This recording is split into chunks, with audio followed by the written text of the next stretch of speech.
How to create custom objects and fields in Salesforce. Hey everyone and welcome back to my YouTube channel. In this video I'll show you exactly how to do so. So first, just go and log into your Salesforce account, and we're just going to go ahead and click on the gear icon from the top right corner and click on setup.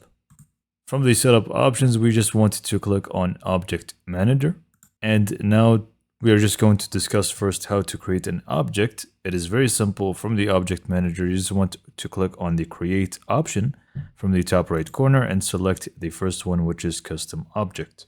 So first, you just want to add the label, so you can just go in and name it whatever you want. Next, just go in and give it a plural label. Go in and add a description to it. And then you also have more things here that you can fill out, but I'm just going to go for the optional features and click on allow reports. Scroll down a little bit, allow search, and also launch new custom tab wizard after saving the this custom object. And I'm just going to go ahead and click on save. Now, obviously, there's a lot more to it, so if you really want to go through them one by one, feel free to do so. Check whichever one that actually suits you best with the object in mind. Click on save, like I said. Go ahead and select a tab style. Just click on this option and select whichever one that you want. I'm just going to go for the compass here and click on next. I'm going to leave this entire thing, the profiles, as it is, and click on next. And here you can just go ahead and select which apps this is going to show on, and finally just click on save. And now you have created the actual object, and you're going to be able to find it in here within the object manager. So if we just go back to object manager, we can just go in and look it up, and we should be able to find the object that we have just created.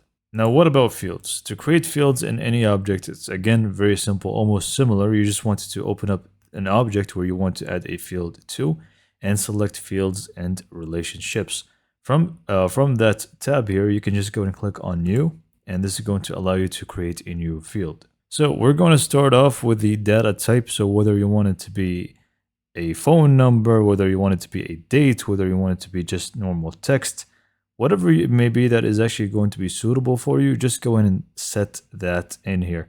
You can just go for normal text, date, you name it. So I'm just going to go for text here. Or actually, let's just go for date to make it a little bit more exciting, and click on next. It's almost going to be the same thing with the previous one. You just want to give it a label. So let's just go and name this one, since it's dates. Let's just name it due date. Same goes here for the field name. The difference is field name is what you would want to also use with a CSV file, whether you want to import or export. Here, you're just going to add a description and help text just to let people know once they are actually filling it out what they have to do. Next up, you are going to be able to set it to be required or not. It's up to you. And also the auto add to custom report type feature, whether you want that to be turned on or off. Next up, just going to click on next from the bottom right.